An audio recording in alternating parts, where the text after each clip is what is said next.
السلام عليكم ورحمة الله وبركاته. إن الحمد لله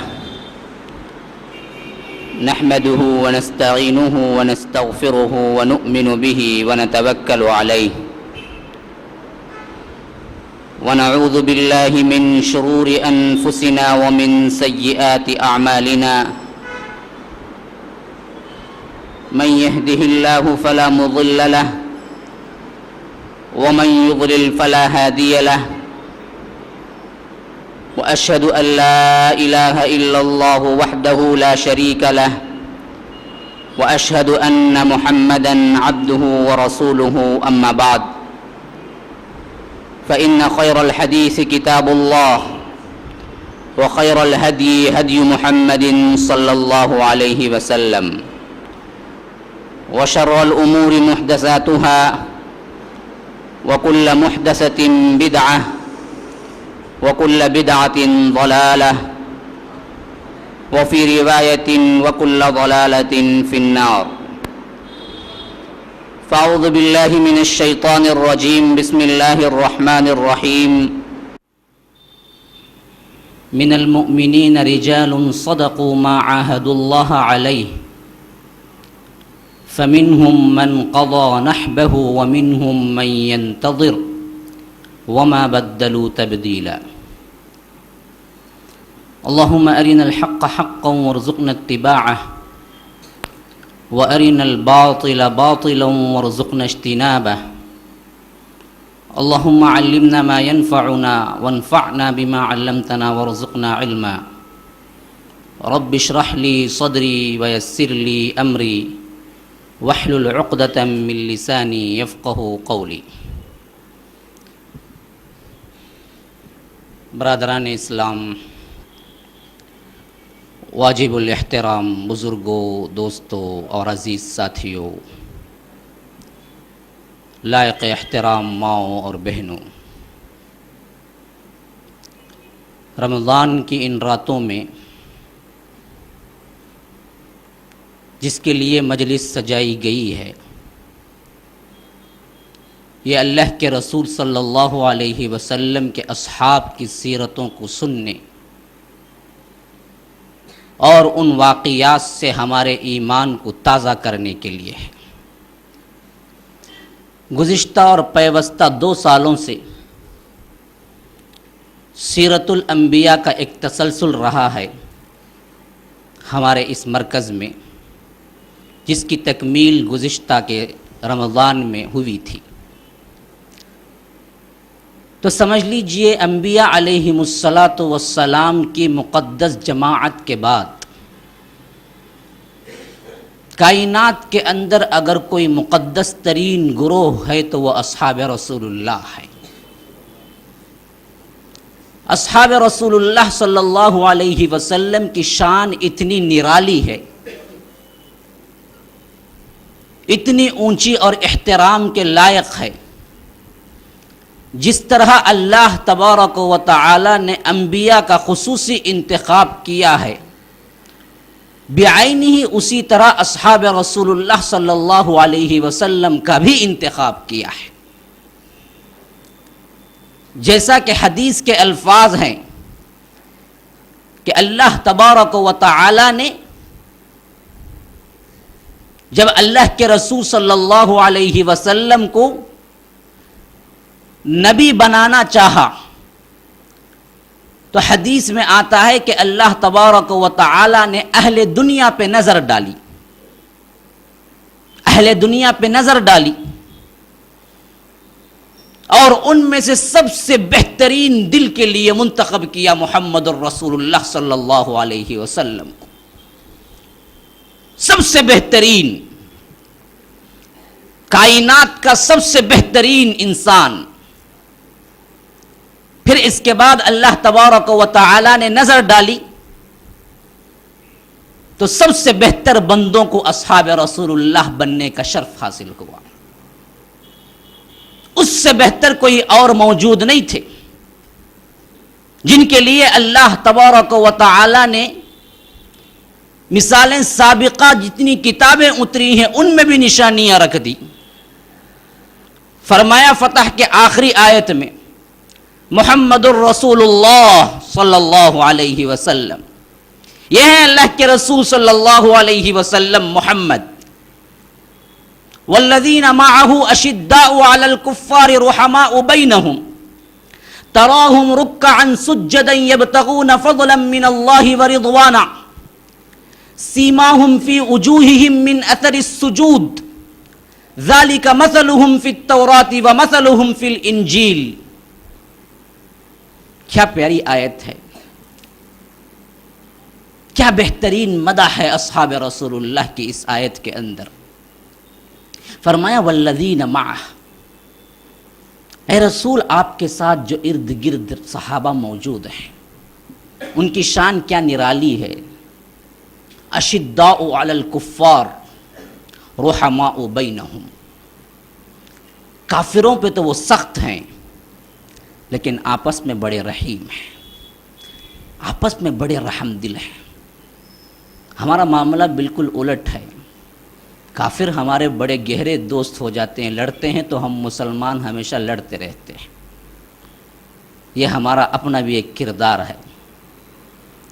صحابہ کی صفت تو یہ بیان ہوئی ہے کہ وہ کفار پہ تو سخت ہیں لیکن آپس میں بڑے رحیم ہیں. رحماء بینہم تراہم رکعا سجدا، تم دیکھو گے انہیں نشانیاں رکوع کرتے ہوئے، سجدے کرتے ہوئے. جب بھی تم دیکھو گے رکوع میں دیکھو گے، سجدے میں دیکھو گے. یبتغون فضلا من اللہ ورضوانا، اللہ کا فضل تلاش کرتے ہوئے، اللہ کی رحمت مانگتے ہوئے، اللہ سے دعا گو ہوتے ہوئے، اللہ تبارک و تعالی کے دربار میں سجدہ ریز ہوتے ہوئے. سیماہم فی وجوہہم من اثر السجود، نمازوں کے، خشوع و خضوع کے، رکوع سجدوں کے، قیام کے، ان کے جسم کے اوپر ایسے اثرات ہیں کہ دیکھنے والا پہچان لے گا یہ ہیں وہ اللہ والے، یہ ہیں وہ صحابہ. اللہ تبارک و تعالی گواہی دے رہا ہے. سیماہم فی وجوہہم من اثر السجود، ان کے چہروں پہ سجدوں کے نشانات ہوں گے. وہ سجدے کے نشان نہیں ہے جو گھٹا پڑ جاتا ہے. ہمارے ہاں کیا ہے، حسیر میں ہم سجدہ کرتے ہیں نا جی، بہت جلد ہمیں گھٹا پڑ جاتا ہے. لوگ سمجھتے ہیں یہی وہ نشان ہے. وہ نشان مراد نہیں ہے یہاں پر. کون سا نشان مراد ہے؟ وہ نشان مراد ہے جو خشیت الہی سے انسان کے اوپر طاری ہو جاتا ہے، دیکھنے والے سمجھ جاتے ہیں یہ اللہ والا ہے. ہاں، اللہ کے رسول صلی اللہ علیہ وسلم نے فرمایا تم میں بہترین لوگ وہ ہیں جن کو دیکھے تو اللہ یاد آ جائے. تم میں بدترین لوگ وہ ہیں جن کو دیکھے تو اللہ تبارک و تعالی سے غافل کر دے. کتنے لوگ ہیں جن کو دیکھ کے ہمیں اللہ یاد آ جاتا ہے، جن کو دیکھ کے ہمیں خوف الہی طاری ہو جاتا ہے. کہاں ہے؟ خال خال نظر آتے ہیں. بس اب تو وہ زمانہ بیت گیا ہے، بہت زمانہ گزر چکا ہے. ہم لوگوں میں اس طرح کے لوگ کم ہوتے آ رہے ہیں. تو فرمایا تراہم رکعا سجدا یبتغون فضلا من اللہ ورضوانا سیماہم فی وجوہہم من اثر السجود. اب کیا فرمایا؟ ذالک مثلہم فی التوراۃ ومثلہم فی الانجیل. یہ وہ لوگ ہیں جن کی مثالیں تورات میں بھی موجود ہیں، جن کی مثالیں انجیل میں بھی موجود ہیں. اللہ اکبر. صحابی بعد میں آ رہے ہیں، ابو بکر بعد میں ثانی اثنین بن رہے ہیں، لیکن تورات میں اللہ نے ان کی نشانی رکھی ہے، انجیل میں ان کی نشانی رکھی ہے. راہب لوگ، اس دور کے علماء و رہبان پہچانتے تھے کہ ابو بکر کون ہیں، عمر کون ہیں، عثمان کون ہیں، علی کون ہیں، ابو عبیدہ کون ہیں. یہ صحابہ اللہ کے رسول صلی اللہ علیہ وسلم کے رضی اللہ عنہم اجمعین، لیکن اللہ تبارک و تعالی نے انہیں یہ شان دی کہ اللہ نے اپنے پچھلے سابقہ کتابوں میں بھی ان کا ذکر کیا ہے. آج ایک طبقہ ہے جو صحابہ کو اہمیت نہیں دیتا. بھائی کچھ لوگ یہاں پر بھی بیٹھ جائیں، جگہ ہے، آنے والوں کے لیے تنگی نہ رہے. دیکھیے یہاں پر بھی کچھ جگہ ہے، یہاں پر بھی ہے، یہ دیکھیے یہاں پر بھی ہے. آنے والوں کے لیے مجلس کیا ہے، کشادہ ہونی چاہیے. تفسحوا فی المجالس فافسحوا یفسح اللہ لکم. اللہ کے رسول صلی اللہ علیہ وسلم اپنی مجلسوں کے بارے میں آداب جب اللہ تبارک و تعالی نے خود سکھایا ہے کہ تم اپنی مجلسوں کو آنے والوں کے لیے کشادہ کرو، بولنا نہیں پڑتا بلکہ آپ خود دیکھ کے کشادہ کر لینا چاہیے. تفسحوا فی المجالس فافسحوا یفسح اللہ لکم، اللہ تعالیٰ خود بھی کشادہ کر دے گا. جگہ کی تنگی ہے لیکن اللہ تبارک و تعالیٰ برکت دے دے گی. تو غرض کہ اصحاب رسول اللہ صلی اللہ علیہ وسلم کی شان بڑی نرالی ہے. خصوصی مضمون میں نے ان رمضان کے راتوں میں 30 صحابہ کا جو رکھا ہے، وجہ کیا ہے؟ وجہ یہی ہے کہ ہمارے اندر ایک طبقہ ہے جو اصحاب رسول اللہ صلی اللہ علیہ وسلم کی وہ تعظیم جو اصحاب رسول اللہ کے لیے لائق ہے لیکن نہیں کرتا ہے. سمجھتے ہیں کہ وہ بھی ہم جیسے انسان ہیں، انہوں نے بھی گالی گلوچ کی تھی، ان کے اندر بھی لڑائیاں ہوئی تھی، اس جیسے انسان کیا ہے، ہم بھی ہیں، ہم بھی قرآن پڑھتے ہیں سمجھ جاتے ہیں، وہ بھی پڑھتے ہیں سمجھ جاتے ہیں، تو ان کا سمجھنا ہمارے لیے قابل تقلید کہاں ہوا؟ ہم کیوں مانیں انہیں؟ ہم کیوں سلف کو کیا ہے اہمیت دیں؟ یاد رکھ لیجئے یہ جاہل قسم کی باتیں ہیں، جہلا ایسی باتیں کرتے ہیں. ہم جیسے انسان ہونے کے باوجود بھی کوئی انکار کر سکتا ہے کہ مخاطب اول وہ تھے. قرآن میں جب بھی خطاب ہوا یا ایھا الذین آمنو، یا ایھا الذین آمنو، ذرا بتائیے ہم تھے یا ہمارے باپ دادا تھے؟ کون تھے وہاں پر وہ یا ایھا الذین آمنو؟ جہاں بھی خطاب ہوا اولئک ھم المفلحون، اولئک ھم المتقون، اولئک ھم المؤمنون، کون تھے وہاں پر؟ کن کو خطاب کیا گیا کہ یہ مومن ہیں؟ کن کو خطاب کیا گیا کہ یہ فلاح پانے والے ہیں؟ کن کو خطاب کیا گیا کہ وہ کامیابی حاصل کرنے والے ہیں؟ کن کو خطاب کیا گیا کہ خیر امت ہیں؟ کن کو؟ ہم تھے، آپ تھے، باپ دادا تھے، نسلیں تھی؟ نہیں. کون تھے؟ یہی تو اصحاب رسول اللہ صلی اللہ علیہ وسلم تھے جن کو 12 خطاب کیا گیا، جن کا 12 امتحان ہوا. امتحان بھی کہاں کا امتحان ہوا؟ پرچوں میں امتحان دیتے ہیں نہ اس طرح کا امتحان ہوا. جس طرح ایگزام پیپر میں آپ لکھتے ہیں اس طرح کا امتحان ہوا. ممتحن کون تھا؟ کس طرح یہاں کے ممتحن ہوا کرتے ہیں. آپ اگر اپنی کاپی کے لیے اپنے کپڑوں کے اندر کوئی کاپی لکھ کے لے کے آ جائیں تو بھی ممتحن کو پتہ نہیں ہوتا جب تک کہ وہ جھاڑ کے نہ دیکھ لے تمہیں. وہ عالم الغیب تھوڑا ہے تمہارا امتحان لینے والا ممتحن. اللہ تبارک و تعالی نے صحابہ کا امتحان لیا ہے جو عالم الغیب والشہادہ ہے. ہاں، اولئک الذین امتحن اللہ قلوبہم.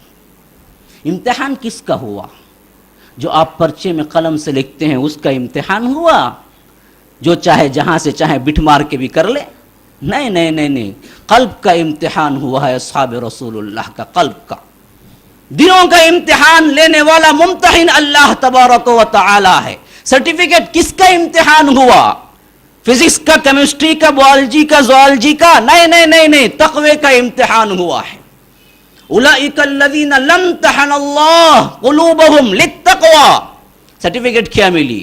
لہم مغفرۃ واجر عظیم. ان کی مغفرت بھی ہو گئی، ان کے لیے بڑا اجر رکھا گیا ہے. خطاب کیا ہوا؟ رضی اللہ عنہم ورضوا عنہ.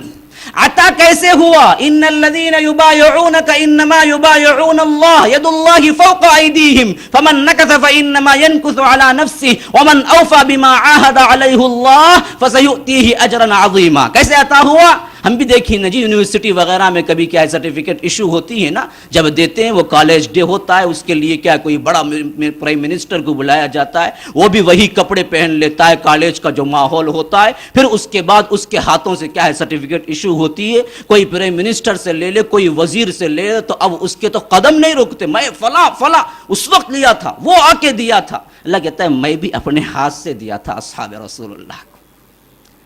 جب میں نے دیا تھا نا، اس کا بھی ایک نرالا انداز تھا. انداز کیا تھا؟ ایک تو رسول کا ہاتھ تھا، ایک تو صحابی کا ہاتھ تھا. ان دونوں کے ہاتھ پہ میرا ہاتھ تھا. ید اللہ فوق ایدیہم. بیعت کیسے ہوئی؟ بیعت رضوان کیسے ہوئی؟ اللہ تبارک و تعالی فرماتے ہیں اللہ کے رسول آپ نے نہیں لی ان سے بیعت، ہے تو ہم نے لی ہے باقاعدہ ہاتھ رکھ کے. کیسے؟ ایک تو رسول کا ہاتھ نیچے تھا، صحابی کا ہاتھ اوپر تھا. ان دونوں ہاتھوں کے اوپر کس کا ہاتھ تھا؟ یہ تو اللہ کا ہاتھ تھا. ید اللہ فوق ایدیہم. ایسے سرٹیفکیٹ عطا ہوا ہے اصحاب رسول اللہ صلی اللہ علیہ وسلم. پھر کون ہے جو انکار کرنے والا؟ اسی لیے اسلاف کہتے ہیں کہ اگر کسی صحابی پہ دیکھو کہ کوئی لان تان کر رہا ہے، وہ یا تو زندیق ہے یا تو کافر ہے، اس کا ایمان خطرے میں ہے۔ آیت المؤمن حب الانصار، آیت المنافق بغض الانصار۔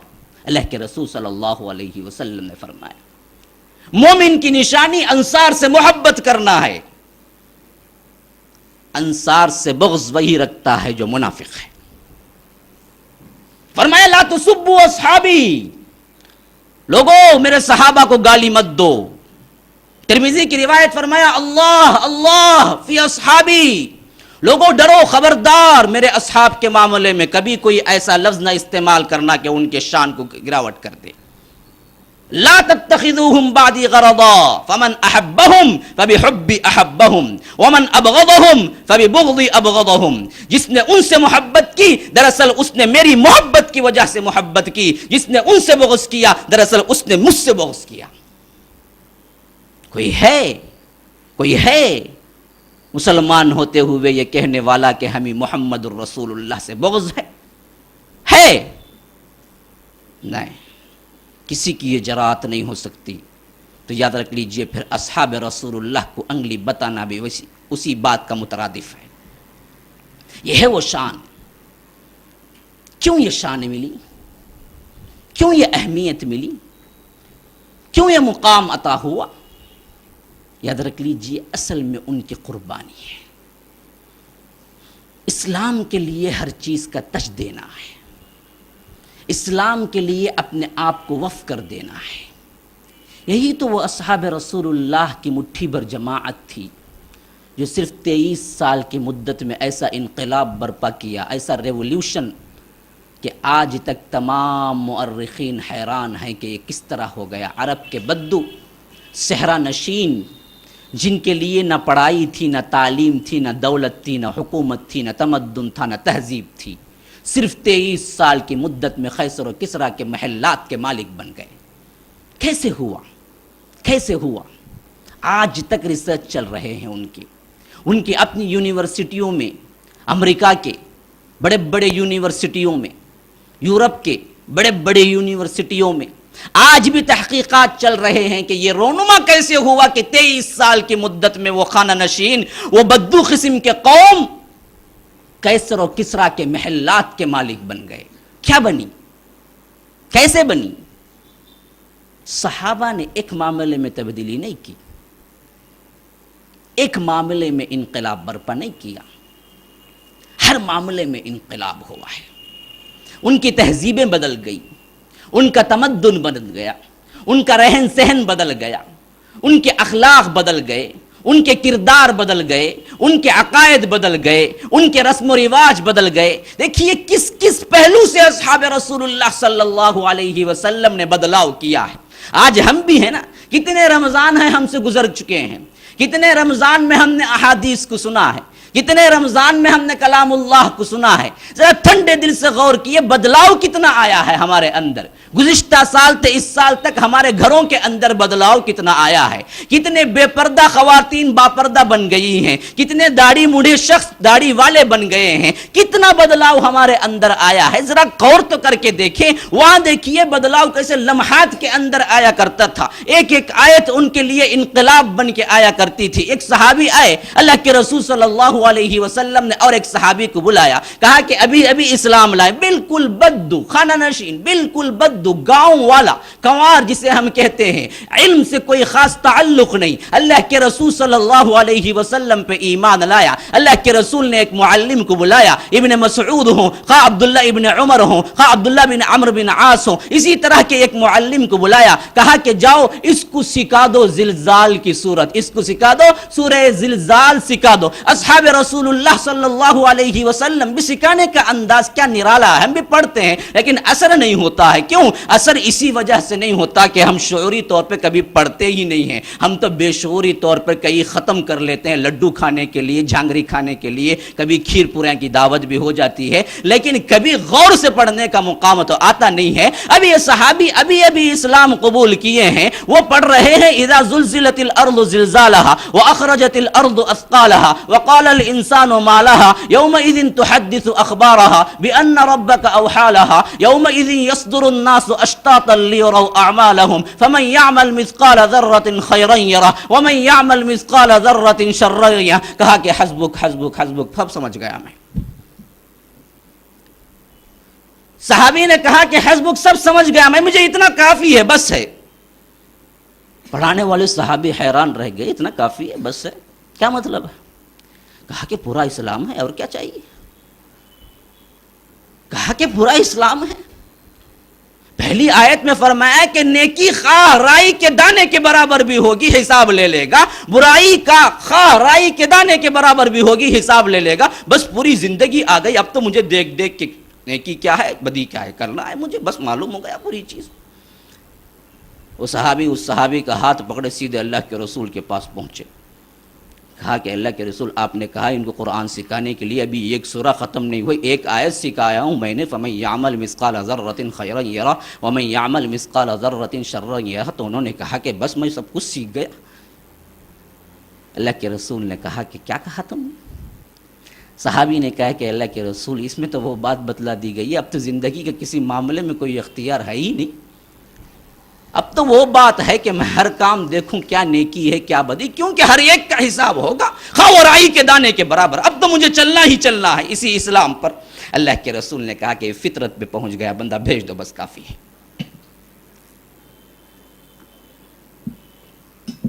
یہ تو ہیں اصحاب رسول, یہ قرآن جو اثر کرتا ہے ان پر. اسی لیے ان کی زندگیاں ہمارے ایمان کی بڑھوتری کا باعث ہیں. جن قلوب کے اندر اصحاب رسول اللہ کے لیے جگہ نہیں ہے, پھر وہ ایمان کی صحیح حلاوت پا ہی نہیں سکتا ہے.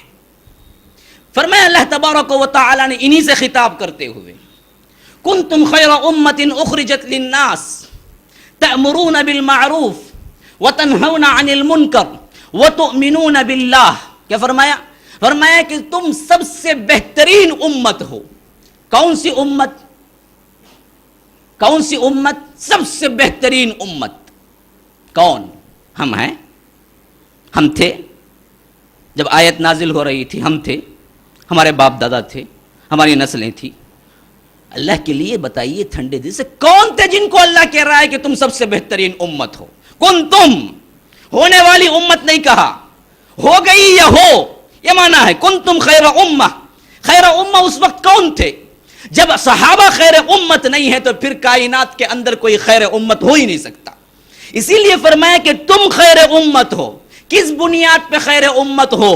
قریشی ہو اس وجہ سے خیر امت ہو, خاندانی قبیلے والے ہو اس وجہ سے خیر امت ہو, مالدار ہو اس وجہ سے خیر امت ہو. کون سا ایسا معاملہ ہے جس کی وجہ سے تم خیر امت ہو گئے؟ تو فرمایا کہ تأمرون بالمعروف وتنہون عن المنکر, تم نیکی کا حکم دیتے ہو, برائی سے روکتے ہو. وتؤمنون باللہ, اللہ پہ ایمان لاتے ہو. یہ ہے خیر امت بننے کا سبب. خیر امت بننے کا سبب اسلام ہے. خیر امت بننے کا سبب مذہب ہے. خیر امت بننے کا سبب اللہ کے رسول پہ اپنی جان کو نچھاور کر دینا ہے. خیر امت بننے کا سبب دراصل برائی کو روک تھام کے لیے اپنا تن من دھن لگا دینا ہے. خیر امت بننے کا سبب نیکیوں کو بڑھ چڑھ کر حصہ لینا ہے. یہ ہے سبب. جب اس کو چھوڑا تو ہم بدترین امت بن کے رہ گئے, جب بھی اس کو پکڑا امت نے تو خیر امت بن کے رہ گئے.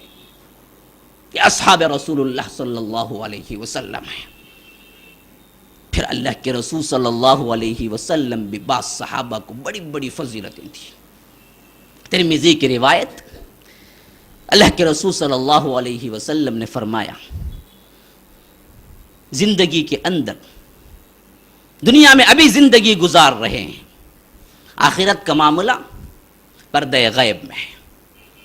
کوئی خواہ مسلمان پوری زندگی سجدے میں سر رکھ کے کیوں نہ گزار دے, یہ دعویٰ نہیں کر سکتا کہ مجھ پہ جنت واجب ہو گئی یا میں جنتی ہوں. اگر کوئی کرے گا تو نہ قوم مانے گی, نہ ماننے کی بات ہے, بلکہ الٹا کیا ہے, یہ اس کی جہل کی نشانی ہے. کوئی یہ دعویٰ نہیں کر سکتا دنیا کے اندر خواہ اپنی پوری زندگی سجدے میں سر رکھ کے کیوں نہ گزار دے کہ میں جنتی ہوں، یہ دعویٰ.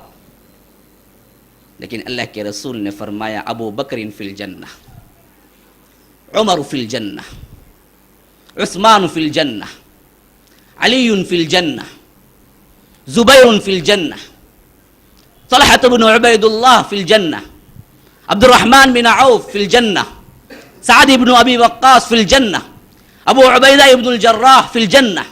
اللہ کے رسول صلی اللہ علیہ وسلم یوں گناتے چلے گئے، یہ جنت میں ہے، جنت میں ہے تو دنیا میں ہے، جنت گئے نہیں، ابھی تو زندگی گزار رہے ہیں. اللہ کے رسول صلی اللہ علیہ وسلم نے منزلتیں بتا دی. اب جنت ان کے لیے واجب ہو گئی، وہ تو گویا جنت میں ہیں، یہیں سے اشارے دے دیے. اصحاب رسول اللہ صلی اللہ علیہ وسلم یہ جنت کی خوشخبری پانے کے بعد بھی زندگی کا معمول کیا تھا؟ خشیت الہی سے تھر تھر کانپا کرتے تھے. اللہ کے رسول صلی اللہ علیہ وسلم کے جانے کے بعد تو ان لوگوں کا معمول یوں ہو گیا تھا، دنیا کی زندگی سے بالکل اچاٹ ہو چکے تھے. راتیں نمازوں میں، دن روزوں میں صرف ہوا کرتے تھے. پھر بھی وفات کا وقت آیا. ایک ایک صحابی کا وفات کا وقت ایسا ہے اگر ہم پڑھتے ہیں تو ہمارے اونٹے کھڑے ہو جاتے ہیں. عمر جیسی شخصیت اپنے بیٹے ابن عمر کو کہتے ہیں وفات کے قریب، بیٹے میرا منہ کے بل مجھے زمین پہ لٹا دے اور میرے رخسار کو زمین کے ساتھ ملا دے. عبداللہ ابن عمر کہتے ہیں کہ میں نے سوچا کہ ابا جان عاجزی انکساری کی وجہ سے یا ہمیں سبق دینے کی وجہ سے یوں کہہ رہے ہیں کہ اپنے رخسار کو زمین کے ساتھ ملا دے. میں یہ کرنے سے جھجکا، میں پیچھے ہٹ گیا، میں دوسرے طور پر ٹالنا چاہا تو حضرت عمر جلال میں آ گئے، اپنے وہی جلال میں جو عمر کا ان کے ساتھ کیا ہے خاص تعلق ہے. کہا کہ میں کیا کہہ رہا ہوں، تم کیا کہہ رہے ہو، تم کیا کہہ رہے ہو؟ میں کہہ رہا ہوں کہ مجھے کسی نہ کسی طرح پلٹاؤ اور میرے چہرے کے بل مجھے لٹا کے میرے رخسار کو زمین کے ساتھ ملا دو. جب دیکھا عمر کا غصہ، عبداللہ ابن عمر کہتے ہیں کہ میں آگے بڑھا، ڈرتے ڈرتے اس حالت میں، کس حالت میں پتا ہے؟ وہ کیا مریض تھے؟ بستر پہ پڑے ہوئے مریض تھے؟ نہیں، ان کو تو خنجر چبایا گیا تھا. خنجر کہاں؟ یہاں کھندے سے جب چلایا گیا تھا خنجر تو وہ خنجر چیرتا ہوا ان کے پیٹ تک پہنچ چکا تھا. خون بہ جانے کی وجہ سے اتنا خون بہا صحابہ نا امید ہو گئے. 3 دن اسی حالت میں پڑے رہے ہیں. ایسی حالت میں کیا کہہ رہے ہیں؟ وہ کیا کہہ رہے ہیں؟ مجھے لٹا دو، مجھے لٹا دو اور میرے رخسار کو زمین کے ساتھ ملا دو. جب انہوں نے آگے بڑھ کے کیا، عبداللہ ابن عمر کہتے ہیں کہ میں نے بڑی مشکل سے انہیں لٹایا اور اس کے بعد ان کے رخسار کو مٹی سے ملایا تو اس وقت وہ مٹی سے ملنے لگے اپنے چہرے کو. کہا کہ اے اللہ، یہ عمر عاجزی سے التجا کرتا ہے کہ میرے گناہوں کو معاف کر دے. کون عمر؟ وہ عمر جن کے بارے میں اللہ کے رسول نے کہا کہ شیطان جس گلی سے، عمر جس گلی سے گزرتے ہیں شیطان اس گلی سے نہیں گزر سکتا. اس کے اندر یہ جرات نہیں ہے. میرے بعد کوئی نبی ہوتا تو عمر ہوتا. پچھلی قوم میں اللہ تبارک و تعالی بہت سوں کو الہام کیا کرتے تھے اگر میری امت کے اندر کوئی ملہم بندہ ہے تو وہ عمر ہے. عمر وہ ہے کہ جو پورے سر سے لے کر پیر تک ایسا لباس اوڑے ہوئے ہے جو ایمان کا لباس ہے. عمر وہ ہے جس کے لیے میں نے اس سے بہترین جنت میں ایسا محل دیکھا ہے کہ مجھے خواہش پیدا ہو گئی کہ اندر بھی جا کے دیکھوں. صرف عمر کی غیرت مجھے یاد آ گئی، میں وہیں سے لوٹ آیا. یہ عمر اپنی کیفیت کیا ہے وفات کے وقت؟ ہم بھی کہاں زندگی گزار رہے ہیں، کن غفلتوں میں پڑے ہوئے ہیں. یہ چھوٹے چھوٹے اعمال پہ ہمارے اندر کتنا اترانا شروع ہو جاتا ہے. شیطان کس طرح تھپک کے ہمیں سلاتا ہے کہ بہت کر لیے جی، اور کیا کرتے ہو، تمہارے لیے تو کیا ہے، جنت کے 8 دروازے کھل گئے ہیں، اور کیا کرتے ہو. تو یہ ہیں اصحاب رسول اللہ صلی اللہ علیہ وسلم. اب آئیے جن کی زندگی ہے اس کے واقعات بھی سنیں گے. فضائل کی حیثیت سے بعض باتیں میں نے کہہ دی ہیں. ایک نوجوان ہے، اپنی نوجوانی کی عمر امنگوں، آرزوؤں، امیدوں کی ہوتی ہے، لیکن اللہ نے جن کا انتخاب کیا تھا رسول کے لیے وہ معمولی انسان تو نہیں تھے. کہتے ہیں وہ ایک نوجوان بندہ تجارت کے سلسلے میں کبھی کبھار شام بھی جاتے ہیں، وہ وہاں پر تجارت بھی کرتے ہیں، بڑا نفع کما کے واپس لوٹتے ہیں، اپنے قبیلے کے بڑے ہونہار بندے ہیں، ماں کو بڑی آس ہے کہ یہ بڑا ہوگا تو سردار بنے گا پورے قبیلے کا۔ وہ کہتے ہیں کہ میں گیا، بصرہ کے بازار میں تجارت کی، بڑی اچھی تجارت کی، بڑا منافع ہوا۔ ایک دن کیا دیکھتا ہوں کہ وہ بصرہ کے بازار کے قریب ایک چرچ جو ہے، وہاں کا جو راہب ہے وہ باہر نکل کے آ کے اعلان کر رہا ہے، ارے تم میں مکے کا کوئی شخص موجود ہے؟ جب پہلی مرتبہ اعلان کیا تو میں حیران رہ گیا، یہ کیوں خصوصی طور پہ پوچھ رہا ہے کہ مکے کا کوئی شخص ہے؟ پھر اس نے دھائی لگائی کہ مکے کے قرب و جار کے قبائل جو ہیں اس کے اندر کا کوئی شخص تم میں موجود ہے؟ میں نے آس پاس دیکھا کوئی بھی تو نہیں، لیکن میں تو مکے کا رہنے والا تھا۔ میں نے ہاتھ اٹھایا، کہا کہ میں ہوں مکے کا رہنے والا۔ تو اس نے جھٹ پوچھا کیا تم میں احمد کا ظہور ہو چکا ہے؟ میں نے پوچھا کون احمد؟ کہا کہ وہی جو عبداللہ کے بیٹے ہیں محمد اور ان کے دادا عبد المطلب ہیں، قریش کے خاندان میں سے بنو ہاشم میں سے ہونے والے ہیں۔ ہاں، میں نے کہا کہ ہاں ایسے شخص ہیں، لیکن میں جب نکلا تھا کوئی بات تو نہیں ہوئی، میں تو تجارت کے لیے وہیں سے آ رہا ہوں، محمد بن عبداللہ تو کوئی بات نہیں کی۔ اس نے کہا کہ نہیں، جا کے دریافت کرو، یہ وہ مہینہ ہے جس میں ان کو نبوت دے دی جائے گی، مجھے پتا ہے یہ وہ مہینہ ہے جس میں نبوت ان کو دے دی جائے گی، اور میں تمہیں نصیحت کرتا ہوں کہ تم ان کے ساتھیوں میں پیچھے نہ رہ جانا۔ کیسے کیسے اللہ تبارک و تعالی ہدایت کے راستے کھول دیتے ہیں جب بندہ ہدایت کے تلاش میں ہوتا ہے، اس کا قلب سلیم ہوتا ہے نا؟ الا من اتى الله بقلب سلیم وازلفت الجنۃ للمتقین وبرزت الجحیم للغاوین۔ جہاں قلب سلیم لے کے بندہ آتا ہے دنیا کے اندر، خواہ وہ کتنی ہی برائی میں کیوں نہ ہو، ایک نہ ایک دن اللہ تبارک و تعالی اس کو ہدایت دے دیتے ہیں۔ اصل چیز تو قلب سلیم لے کے آنا ہے۔ تو یہ قلب سلیم والے بندے تھے، آپ جب بھی دیکھیں گے نا جن کے اندر قلب سلیم ہے، جو حق کے لیے لپک کے آنے والے ہیں، جب بھی حق کا ابھار ہوتا ہے، جب بھی حق کی طرف دعوت ہوتی ہے، لپک کے پہنچ جاتے ہیں۔ جن کے دلوں کے اندر یہ بات ہے ہی نہیں، آپ لاکھ انہیں سناتے رہیں لیکن ان کے اندر کوئی تبدیلی نہیں ہوتی۔ یہ اصحاب رسول اللہ صلی اللہ علیہ وسلم قلب سلیم لے کے آئے تھے اللہ تبارک و تعالی کی طرف سے۔ یہ کہتے ہیں نوجوان، جیسے ہی میں نے سنا اس راہب کی زبان سے ایک عجیب واقعہ، اور اس نے کہا کہ تم پیچھے نہ رہ جانا ان کے ساتھیوں میں، تو میں نے وہیں سے اپنا بزنس، تجارت، اپنا قافلہ سب کچھ چھوڑا اور اپنے لیے ایک سواری کا انتخاب کیا، بالکل تیز تر سواری کا، اور دوڑاتے ہوئے مکہ پہنچا، اپنے گھر پہنچا، سب سے پہلے گھر والوں کو خطاب کیا، کہا کہ تم میں کوئی بات ہوئی، بات ایسی کہ جو اس سے پہلے کبھی نہ ہوئی تھی، ایسی کوئی خبر سنی ہے؟ گھر والوں نے کہا کہ ہاں وہ خبر ہو چکی ہے۔ ہوا کیا؟ کہا کہ عبداللہ کے بیٹے جو محمد ہیں نبوت کا دعویٰ کیا ہے صلی اللہ علیہ وسلم۔ پھر ہوا کیا؟ کہا کہ قریش ان کے مخالف بن چکے ہیں، لیکن ایک بات پتے کی ہے کہ ان کی رفیق دوست جو تمہارے بھی ہیں ابو بکر، وہ ایمان لا چکے ہیں رضی اللہ عنہ۔ وہ کہتے ہیں کہ میرے دل کے اندر ابو بکر کی بڑی عظمت تھی۔ ابو بکر کے بارے میں جانتا تھا، بڑے رحیم الطبع، بڑے ہی رحم دل، اور بڑے ہی انصاف پسند، بڑے ہی زیرک اور فہم فراست کے مالک تھے۔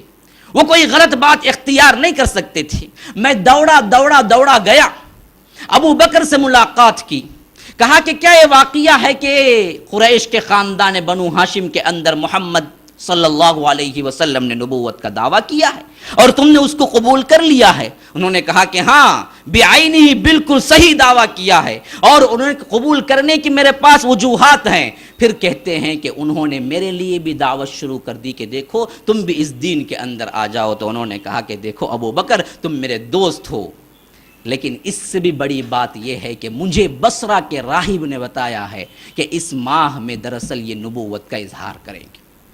ابو بکر نے کہا کہ یہ تو بہت اہم بات ہے، بصرہ کے راہب نے اظہار کیا، اگر یہ واقعہ تم اللہ کے رسول کو سناؤ گے تو اور خوش ہوں گے، چلو تم بھی چلو۔ ہم اللہ کے رسول کے پاس پہنچتے ہیں، کہتے ہیں کہ میں ابو بکر ساتھ بھی نکلے اور پہنچے اللہ کے رسول صلی اللہ علیہ وسلم کے پاس۔ کہا ابو بکر نے، اللہ کے رسول یہ میرے دوست ہیں اور ان کے ساتھ ایک واقعہ ہو چکا ہے، بصرہ کے راہب نے دراصل آپ کی نبوت کی اطلاع دی ہے۔ کیوں نہ اطلاع دیں؟ کیوں نہ اطلاع دیں؟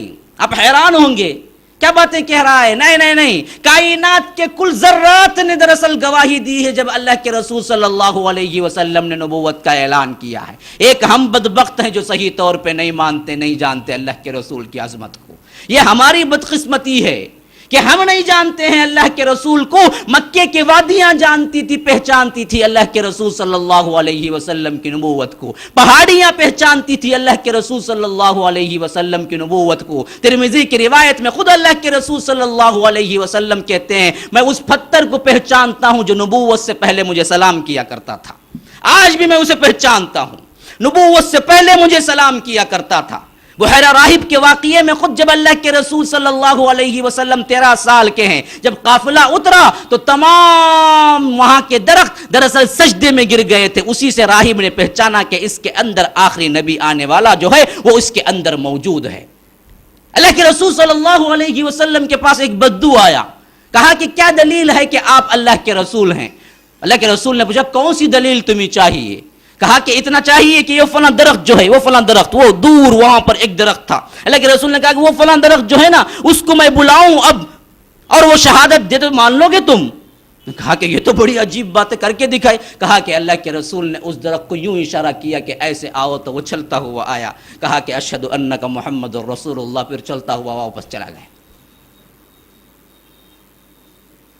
کون نہیں پہچانتا تھا؟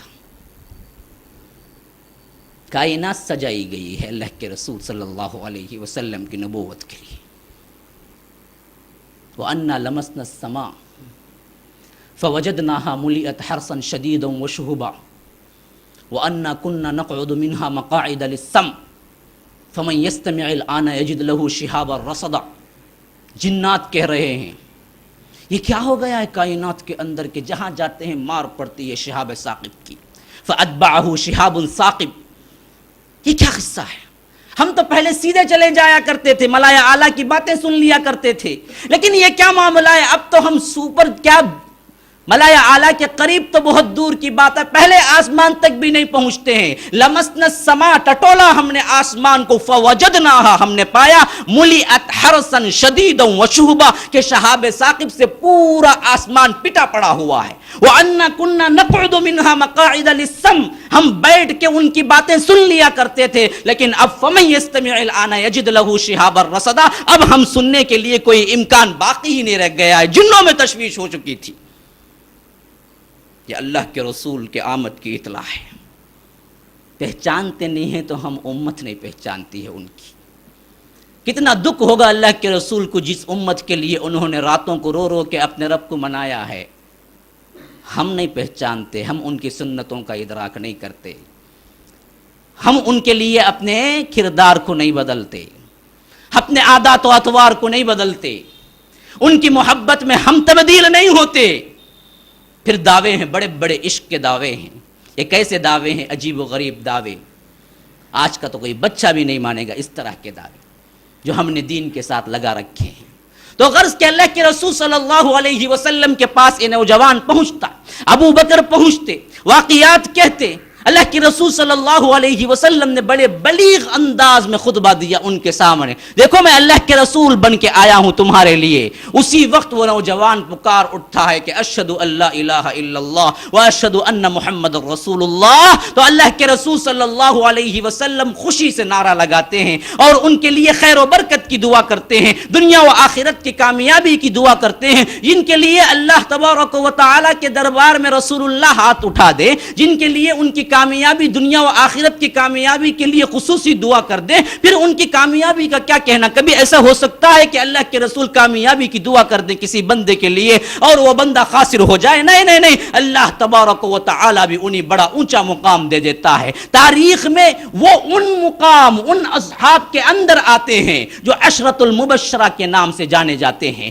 جو اللہ کے رسول صلی اللہ علیہ وسلم نے ان کی اپنی زندگی میں فرمایا یہ جنت کے مستحق ہو چکے ہیں، ان کی زندگی، یہاں کی زندگی میں بشارت دے دی کہ یہ جنتی ہیں۔ کون ہیں یہ طلحہ بن عبید اللہ ہیں۔ آج کی سیرت کا نام، آج کی صحابی کی زندگی کا نام طلحہ بن عبید اللہ، جب اسلام قبول کرتے ہیں کہتے ہیں کہ میں اور ابو بکر کے علاوہ 4-5 مسلمان اور تھے، بس میں ابو بکر کے علاوہ 4-5 مسلمان اور تھے بس جنہوں نے اسلام قبول کیا تھا۔ اس وقت ان کی عمر کیا ہے؟ 16-17 سال کی عمر۔ ذرا یہ بیٹھے ہوئے نوجوان اپنے آپ پہ غور کریں نا، جب ان کی عمریں 16-17 سال کی تھی کتنا جانتے تھے یہ اسلام کے بارے میں؟ کتنا سوچا ہے انہوں نے اسلام کے بارے میں؟ کتنی اپنی زندگی کے بارے میں فکر کی ہے کہ میں کہاں سے آ گیا ہوں، کہاں جا رہا ہوں، میری منزل کیا ہے، مجھے کیا کرنا ہے؟ کبھی سوچا ہے؟ ہم تو پکچر کے دھن میں ہوتے ہیں، میوزک کے دھن میں ہوتے ہیں۔ ہمارے لیے تو کیا اسٹائل ہونا چاہیے کہ فلاں ایسے بال رکھتا ہے، فلاں ایسی زبان رکھتا ہے، فلاں ایسے ایکشن رکھتا ہے، اسی میں ہماری زندگی بیت جاتی ہے۔ یہ عجیب معاملہ ہے۔ ارے یہی 17-16 سال کی عمر میں وہ کارنامے انجام دیے اصحاب رسول اللہ کے، حیران رہ جائیں گے۔ اب دیکھیے، قبول کیا اسلام کو، چھوڑ دیے گئے ایسے ہی؟ نئے بہت تکلیفیں دی گئی، خاندان والوں نے بھی دی، غیروں نے بھی دی، خود اپنی ماں دشمن بن گئی۔ صحابہ جن کے بارے میں آتا ہے بڑی بڑھیا تھی، لیکن اپنے بیٹے سے بڑی امید تھی انہیں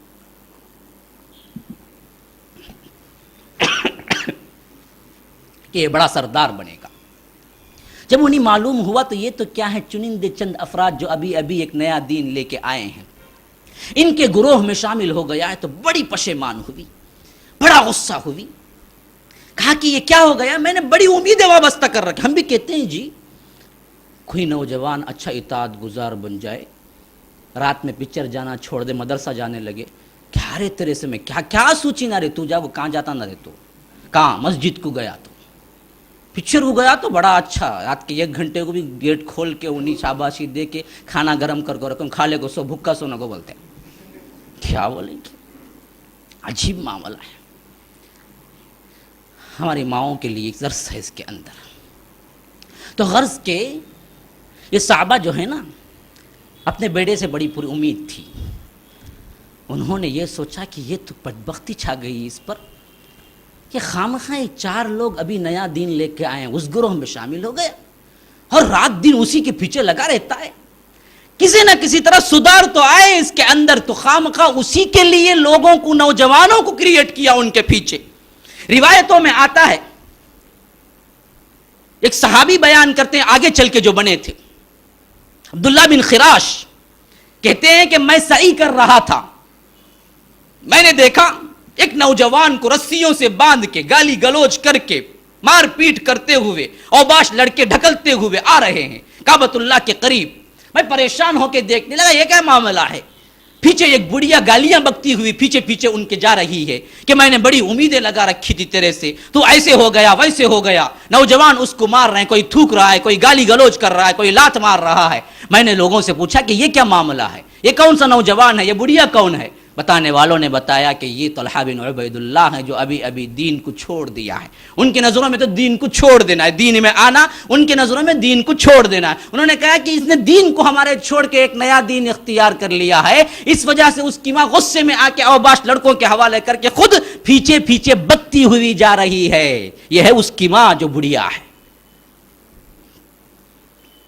لیکن وہ تو کہتے چٹان تھے۔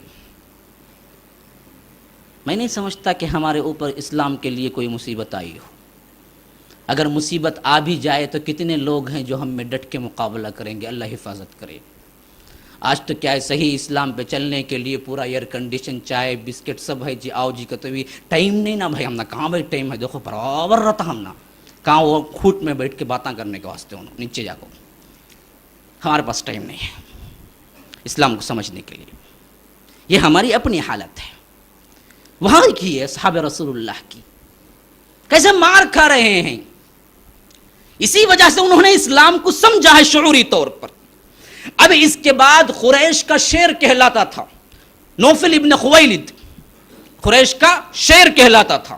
اس کے بعد بات پہنچی ہے نا جی، ہوتا نا جی قبائل میں جو بڑے ہوتے نا خاندان میں، اب دیکھتے سدھار کے انہیں مدرسہ چھوڑتا نہیں، تایا گجا کو بولتے وہاں ایک میٹنگ بڑے سب بیٹھ کو بولتے ہیں با دیکھ تو جانا کو تو ابھی انجینئرنگ کر لے کو ہے، پہلے ختم کر لے بعد میں کیا ہونا کر لے.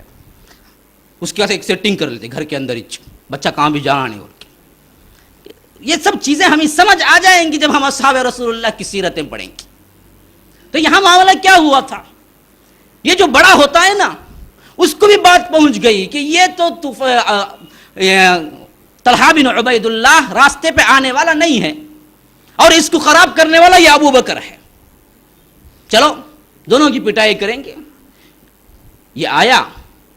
اب دیکھیے یہ تو عمر کے بڑے پہنچے ہوئے ہیں اور قبیلے کے بھی سردار ہیں حضرت ابو بکر صدیق، لیکن یہ بدبخت دراصل بڑا رسوخ رکھتا تھا، شیر کہلاتا تھا اپنے قبیلے کا. تو اس نے ان دونوں کو ایک رسی میں باندھا ہے، پھر وہ عرب کے تپتی ہوئی ریت میں ان کو گھسیٹتا پھرا ہے. باطل ہمیشہ یاد رکھ لیجئے باطل طریقے آزماتا ہے، لیکن حق جب ڈٹ جاتا ہے نا سب کے سب باطل ٹوٹ کے رہ جاتے ہیں. بل نقذف بالحق علی الباطل فیدمغه فاذا هو زاهق، سورہ انبیاء میں فرمایا. یہ حق جو ہے نا باطل کے سر پہ ایسا مارتا ہے کہ وہ ٹکڑے ٹکڑے ہو کے ریزہ ریزہ رہ جاتا ہے. جاء الحق وزهق الباطل ان الباطل كان زهوقا. جب بھی حق پورے اپنے کر و فر کے ساتھ ظاہر ہوتا ہے تو باطل ریزہ ریزہ ہو کے رہ جاتا ہے. آج بھی باطل پوری دنیا کے اندر چھایا، کیوں؟ حق نہیں اٹھ رہا ہے. حق کے رہنے والے، حق جن کے پاس ہے وہ آگے بڑھنے والے نہیں ہیں. حق جن کے پاس ہے وہ خود اپنے آپ کو اس کے مطابق ڈھالنے والے نہیں ہیں. ہم مسلمانوں نے حق کو چھوڑ دیا ہے. یاد رکھ لیجیے جب بھی مسلمانوں کی ایک جماعت یہ حق کو لے کے اٹھے گی باطل کی تمام طاقتیں ٹوٹ کے رہ جائیں گی. یہاں پر بھی دیکھ لیجیے ان کو مارا گیا، ان کو پیٹا گیا، ان کو دراصل ریت میں لٹایا گیا، ان کے زخموں پر نمک چھڑکا گیا، ان کے زخموں پر کیا ہے مرچی ڈالی گئی، لیکن انہوں نے احد کا ایک نعرہ کے علاوہ کوئی اور نعرہ نہیں، بلکہ انہوں نے اور استقامت کے ساتھ اس میں جم کے بتا دیا. تو اللہ کے رسول صلی اللہ علیہ وسلم کی خدمت میں اور زیادہ آنے لگے. اللہ کے رسول صلی اللہ علیہ وسلم کو اپنا آپ اور زیادہ قربان کرنے لگے. تو خود اللہ کے رسول صلی اللہ علیہ وسلم نے ان کی کشادگی کے لیے دعائیں کر دی. پھر تو ایک زمانہ ایسا بھی آتا ہے طلحہ بن عبید اللہ کا، اتنا بڑا مرتبے والا زمانہ آتا ہے کہ وہ زندگی میں اصحاب کے زبانی، اللہ کے رسول کے زبانی کیا لقب استعمال کرنا شروع ہوا حضرت طلحہ بن عبید اللہ کے لیے کہ زندہ شہید. زندہ شہید کیا معنی ہے؟ شہید تو جب مر جاتا ہے نا تب شہید کہلاتا ہے. یہ زندہ شہید کا کیا معنی ہے؟ واقعہ سن لیجئے کیسے ہیں یہ زندہ شہید. خیر وقت کی کمی ہے، میں انشاءاللہ لیکن ختم کروں گا. ہاں کچھ وقت مجھے دے دیجئے. ہاں سوا اتوار ہے.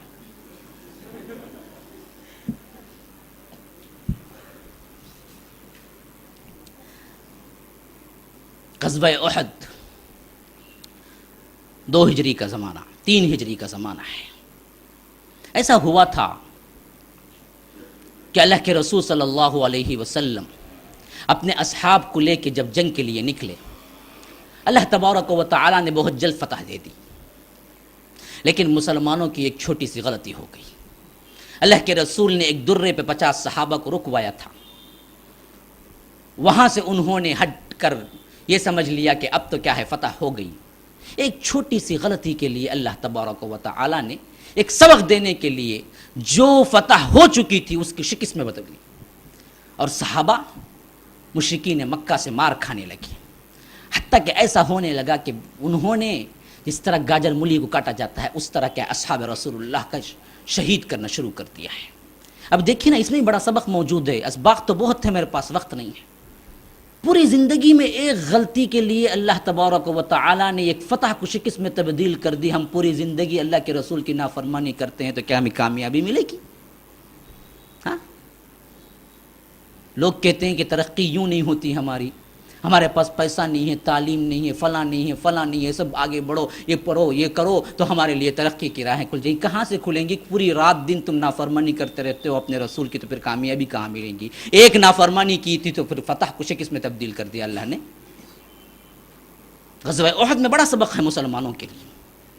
اچھا، جب یہ شکست میں تبدیل ہوئی، مسلمانوں کے اوپر ایسا افراد تفریح کا عالم مچا کہ خود پتہ نہیں تھا کہ اصحاب رسول اللہ کہاں ہیں، رسول اللہ کہاں ہیں، ان پہ مدافعات کرنے والے کہاں ہیں، مشرکین کون ہیں، مسلمان کون ہیں۔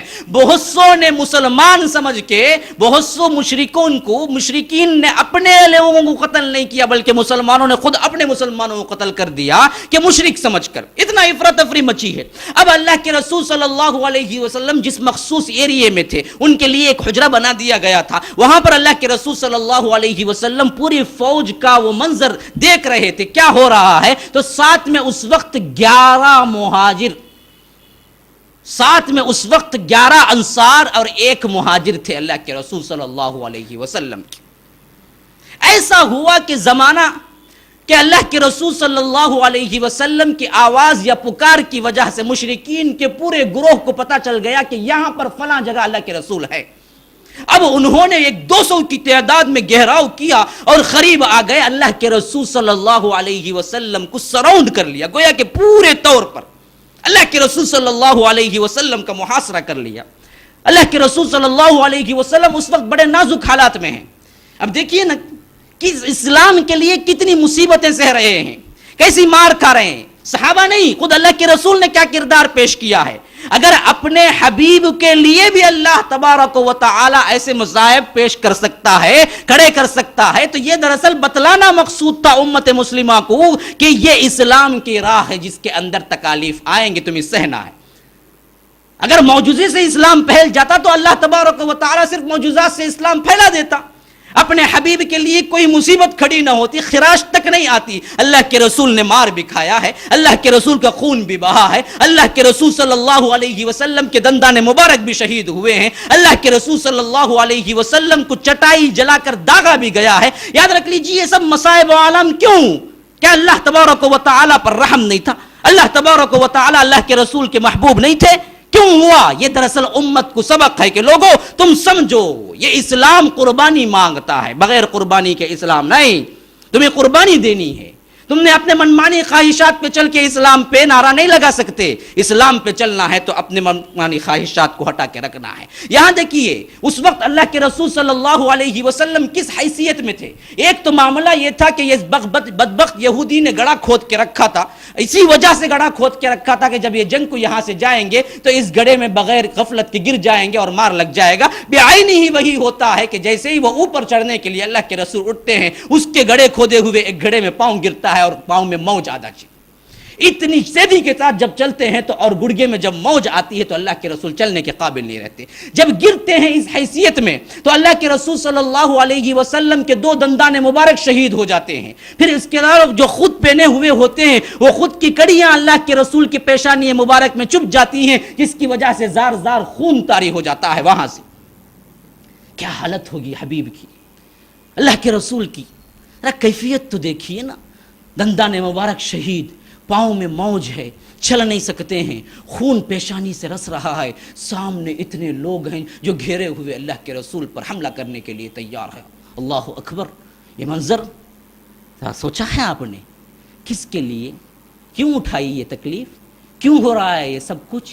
اسلام کے لیے، اس اسلام کے لیے، اس کی ترقی کے لیے، اس کی نشر و اشاعت کے لیے۔ آج ہم کہاں سو رہے ہیں؟ اسلام کا نام لے کے ہم کیا کر رہے ہیں؟ کتنا وقت دیا ہے، کتنا مال دیا ہے، کتنے اوقات صرف کیا ہے، کتنی گالیاں سنے ہیں، کون سے مصائب و عالم ہم پہ ٹوٹ پڑے ہیں۔ نئے یاد رکھ لیجئے اسی وجہ سے ہمارے دل مردہ ہو کے رہ گئے ہیں، اسلام کے لیے کوئی حساسیت ہمارے اندر باقی نہیں رہ گئی۔ اصحاب رسول اللہ صلی اللہ علیہ وسلم کی کیفیتیں دیکھیے، اللہ کے رسول صلی اللہ علیہ وسلم کی سیرت مبارکہ کا مطالعہ کیجئے۔ ایسی حالت میں اللہ کے رسول کہتے ہیں کون ہے جو مدافعات کرنے والا ہے اب اس وقت؟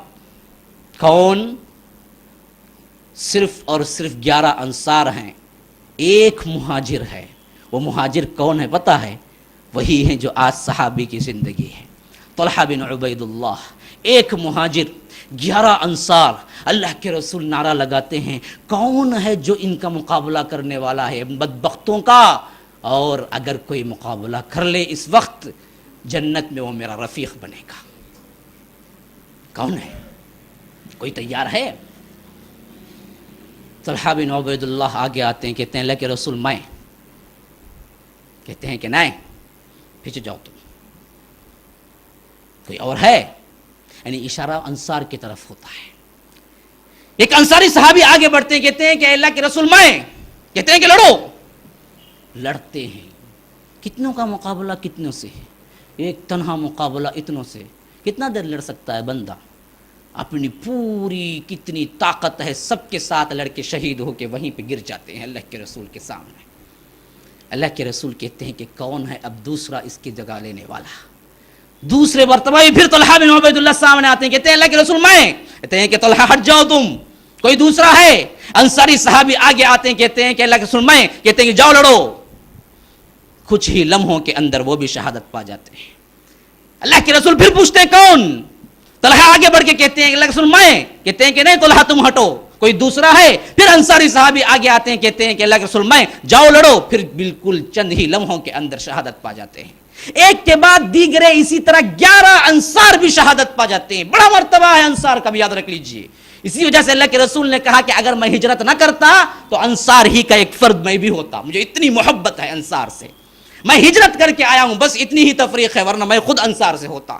انہوں نے اپنے جانیں نشاور کر دی تھی اللہ کے رسول صلی اللہ علیہ وسلم پہ. 11 کے 11 انصار ایک کے بعد دیگرے شہید ہوتے چلے گئے. اب ایک مہاجر بچا ہے، طلحہ بن عبید اللہ، ایک مہاجر. اب وہ کہتے ہیں کہ حالات ایسے تھے، اللہ کے رسول چڑھ کے اوپر نہیں جا سکتے تھے، نہ ادھر ادھر حرکت کر سکتے تھے، کیونکہ پاؤں میں موج ہے، دندان مبارک شہید ہیں، خون رس رہا ہے. میں تنہا مدافعات کرنے والا ہوں. یہاں پر بھی مشرکین کو دیکھوں، یہاں پر بھی اللہ کے رسول کو دیکھوں. یہ دونوں کام طلحہ سنبھال رہے تھے. ادھر بھاگتے ایک تیر چھوڑتے، پھر بھاگ کے آتے اللہ کے رسول کو اٹھا لیتے، کچھ دیر چلتے اوپر رکھتے، پھر بھاگ کے آتے تیر چلاتے، پھر تلوار چلاتے، پھر بھاگ کے آتے اللہ کے رسول کو اٹھا لیتے، پھر کچھ دیر اوپر چلتے. اللہ اکبر، کیا منظر تھا! اللہ کے رسول نے گواہی دی اس وقت. اللہ کے رسول نے فرمایا کہ پورا احد کی جنگ، پورا احد کا میدان سوائے طلحہ بن عبید اللہ کے علاوہ کوئی نہیں ہے.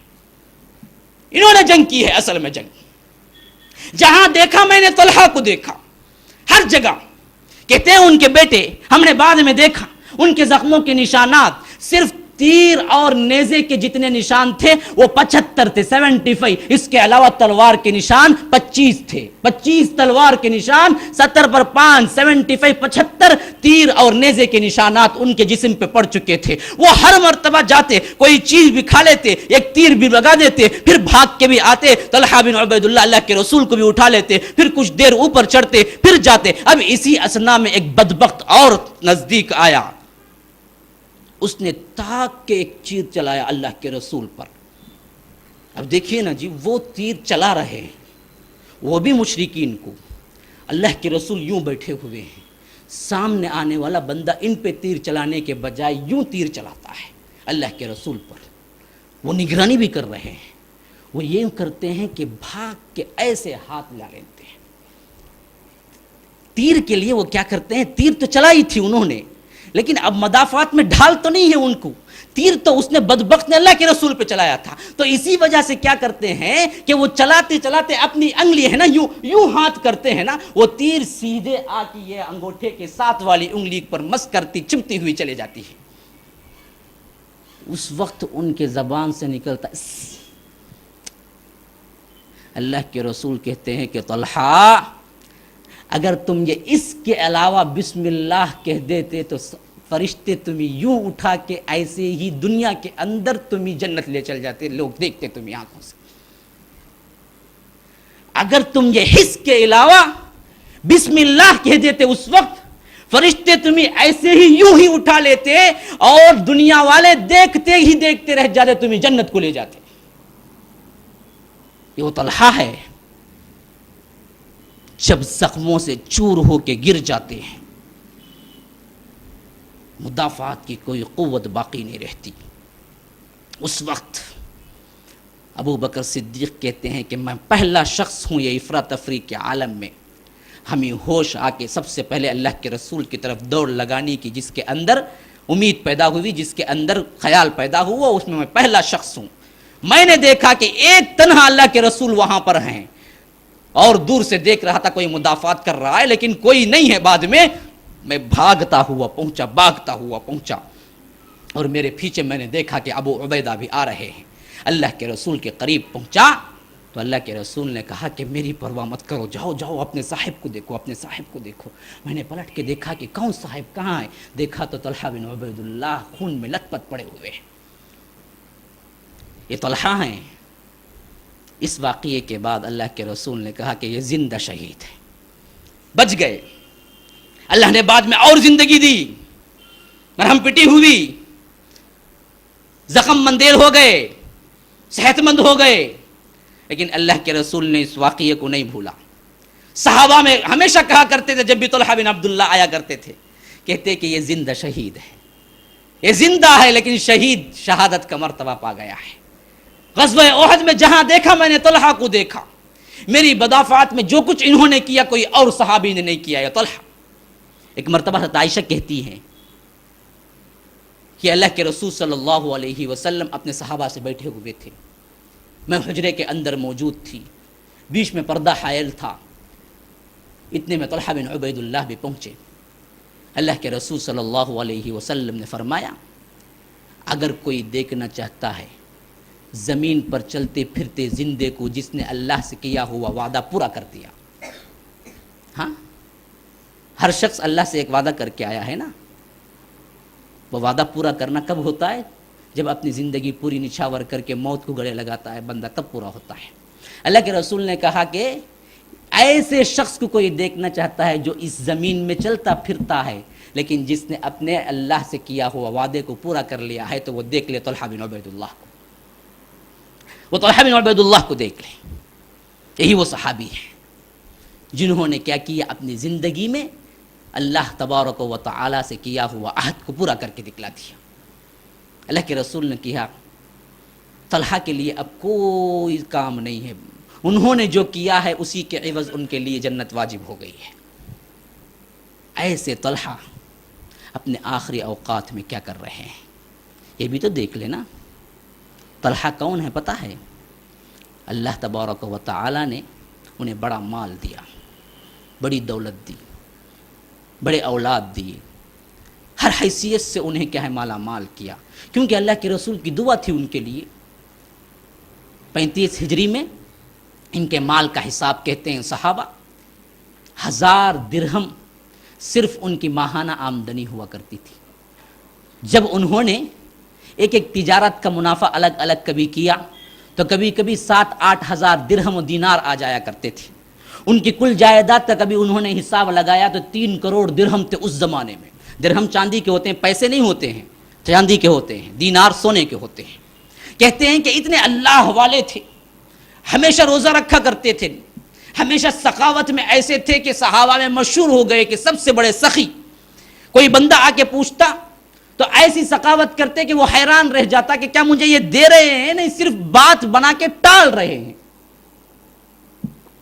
اب دیکھیے نا جی، کوئی 10 روپے لینے والا غریب آ جائے، آپ اٹھا کے اسے 1000 کی نوٹ دے دیں تو کیا ہوگی اس کی خوشی کی حالت؟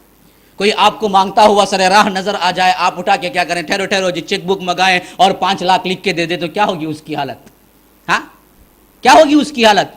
ایسے ہی سخاوت کیا کرتے تھے وہ۔ جب آ جاتا کوئی تو ایسی سخاوت کیا کرتے تھے کہ لینے والا شک میں پڑ جاتا یہ کیا کر رہے ہیں، سچ مچ دے رہے ہیں۔ ایک مرتبہ سر راہ مل گیا ایک بھکاری، کہا کہ کچھ دے دو۔ انہوں نے کہا کہ اچھا ٹھہرو، میں نے عثمان بن عفان کے زمانے میں ایک بہت بڑا پلاٹ لیا تھا 3 لاکھ درہم کا، تمہیں وہ پلاٹ چاہیے؟ نہیں 3 لاکھ درہم پیسے چاہیے۔ اس نے کہا کہ پلاٹ نہیں، مجھے 3 لاکھ درہم دے دو۔ منگایا 3 لاکھ درہم دے دے۔ وہ بندہ پریشان حیران، یہ کیا کر رہے ہیں؟ یہ ایسے ہی سخاوت کیا کرتے تھے۔ اس سخاوت کے باوجود کیسے ڈرا کرتے تھے؟ ان کے آخری زمانے کا واقعہ طلحہ بن عبید اللہ کا۔ ایک رات ایسا ہوا کہ قافلہ پہنچا ان کی تجارت کا، 7 لاکھ درہم پورے لا کے ان کے گھر میں ڈال دیا۔ ابھی جب بیوی کے پاس آئے، بیوی کون بیوی؟ یہ حضرت ابو بکر کی بیٹی ہے ام کلثوم بنت ابو بکر۔ یہ ان کی بیٹی ہیں، ان کے بیوی ہیں، وہ آئے ہیں، زار زار رو رہے ہیں، افسدہ ہیں، نہ کچھ خوشی ہے نہ کوئی معاملہ کر رہے ہیں بیوی سے۔ اب بیوی پریشان ہو گئی، کیا ہو گیا میرے سرتاج کو، میرے شوہر؟ اب بیوی بھی تو کیا ہے نا، یہ ابو بکر کی بیٹی ہے نا، یہ ہمارا آج کا حال تو نہیں ہے نا 7 لاکھ لے لے گا جو مجھے دے ڈالو بولنے کے واسطے معاملہ وہ بھی تو نہیں ہے نا۔ اب بیوی ہے پریشان ہو گئی، شوہر پریشان ہے، پوچھا کہ کیا سرتاج کیا ہوا ہے، آخر کیا میرے سے کچھ خطا ہو گئی، میرے سے کوئی غلطی سرزد ہو گئی جس کی وجہ سے آپ غمگین ہیں؟ کہا کہ نہیں ایسی کوئی بات نہیں ہے، آپ تو بڑے اللہ والی ہیں، آپ تو بڑے عبادت گزار ہیں، میں کیوں خفا ہوں آپ سے؟ مسئلہ یہ ہے کہ میرے گھر کے اندر آج 7 لاکھ درہم موجود ہیں، میں ڈر رہا ہوں کہ اللہ تبارک و تعالیٰ کو کل کو کیا جواب دوں گا اگر اللہ سوال کر دے کہ اے طلحہ تیرے گھر میں 7 لاکھ درہم تھے اور تم نے اسی حالت میں رات گزاری، میں نہیں چاہتا کہ میرے گھر میں 7 لاکھ درہم رہے رات گزار دو۔ ام کلثوم بنت ابی بکر نے کہا کہ اس میں پریشانی کی کیا بات ہے؟ ہماری بیویاں ہوتی تو کہتی پریشانی کی کیا بات، میرے اکاؤنٹ میں ڈال ڈالو نا، مسئلہ ختم ہو جاتا وہاں سے۔ انہوں نے کہا کہ پریشانی کی بات کیا ہے؟ ابھی اپنے قبیلے کے فقراء و مساکین کی لسٹ بنائیے، صبح ہوتے ہی بلائیے، یا ابھی آپ کے جو کچھ ہو سکتے ہیں بلائیے، ان سب کو برابر کا تقسیم کرتے چلے جائیے، انشاءاللہ صبح تک 7 لاکھ درہم تقسیم ہو جائیں گے۔ یہ اسکیم سننا تھا کہ حضرت طلحہ بن عبید اللہ کی آنکھیں چمک اٹھی، خوشی سے چہرہ تمتمانے لگا، فرمایا کہ کیا بہترین صلاح دی ہے تم نے، میں اسی وجہ سے پریشان تھا کہ کیسے ہو سکتا ہے کہ طلحہ کے گھر میں 7 لاکھ درہم ہو اور آرام کی نیند سو جائے، کل کو اسی وجہ سے اللہ تبارک و تعالی ناراض ہو جائے۔ تم نے بہترین اسکیم بتائی تھی۔ صبح تک کہتے ہیں کہ طلحہ بن عبید اللہ کے گھر میں 1 دینار نہیں بچا تھا۔ یہ ہیں وہ اصحاب جن کی زندگیوں کے ایک ایک لمحہ، ایک ایک واقعہ ہمارے لیے نمونہ ہے۔ کوئی اگر واقعتاً عبرت کی نگاہ سے سنتا ہے، عبرت نگاہ سے دیکھتا ہے، تو یہ مختصر سے حالات میں نے بتایا نا، تاریخی حیثیت سے گفتگو نہیں کروں گا، میں نے وہ تفصیلی طور پر کیا۔ خلفائے راشدین کا اگر کوئی لینا چاہتا ہے اسے تقریباً میں نے 16-17 گھنٹے کا کیا ہے، پوری تاریخی حیثیت سے۔ تاریخی تفاصیل اگر دیکھنا ہے تو آپ DVDs میں دیکھ لیجیے، میں صرف وہ واقعات ہر صحابی کی زندگی کا لاؤں گا اس دوران جو 1 گھنٹہ مجھے دیا گیا ہے، جس کے اندر ہمارے لیے سبق آموز واقعات ہوں۔ تو یہ ہے طلحہ بن عبید اللہ جو اپنی نوجوانی میں اسلام کے اندر قدم رکھا، اپنا تن من دھن لٹا دیا اللہ کے رسول صلی اللہ علیہ وسلم پر، اور آخری زمانے میں یوں اللہ سے ڈرتے ہوئے شہادت کے مرتبے پہ فائز ہوئے۔ آخرکار انہیں بھی شہادت ہی نصیب ہوئی۔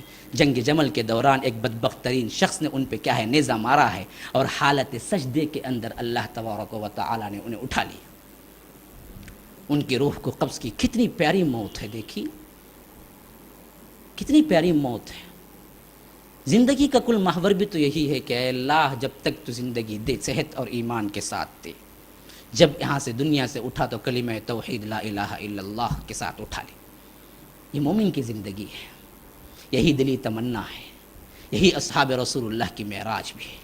دیکھیے کل زندگی انہوں نے لٹا دی، سب کچھ لٹایا، لیکن اللہ نے پھر بھی بہت کچھ دیا۔ انفاق ایسے تھا، لیکن کہتے ہیں کہ جب وراثت تقسیم کی گئی تو تقریباً 3 کروڑ درہم ان کے اولاد کے اندر آئے تھے تقسیم کرنے کے لیے، باوجود اتنی ثقافت کے۔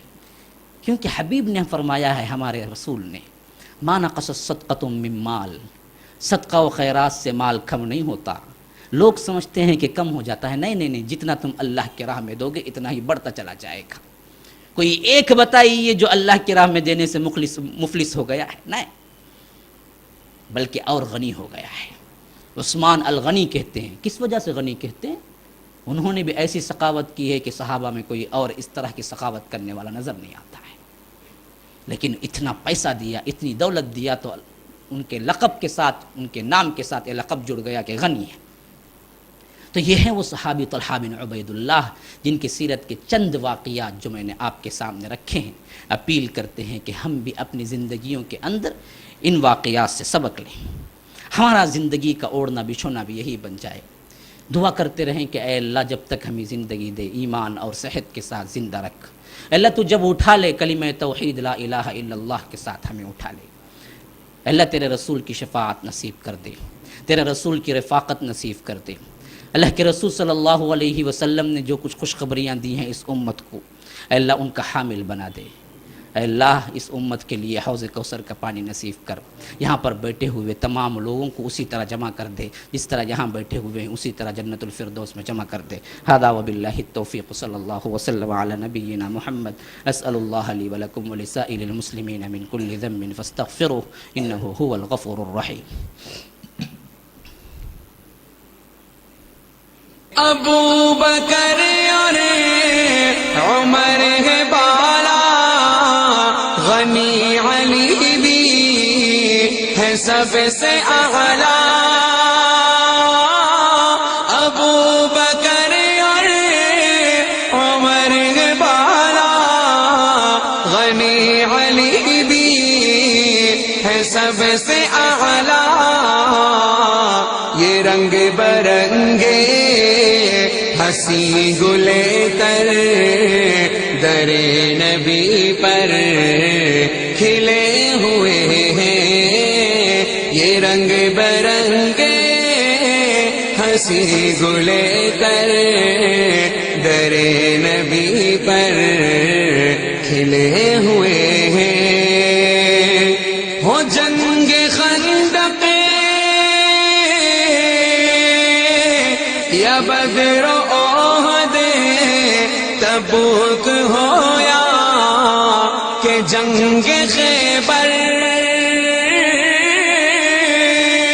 ہو جنگ خندق یا بدر احد تبوک ہو یا کہ جنگ خیبر، جہاں جہاں بھی نظر گئی ہے وہیں صحابہ کھڑے ہوئے ہیں، جہاں جہاں بھی نظر گئی ہے وہیں صحابہ کھڑے ہوئے ہیں۔ سلام تم پر عمر کے تم نے نبی کا جھنڈا بلند کیا ہے، سلام تم پر عمر کے تم نے نبی کا جھنڈا بلند کیا ہے۔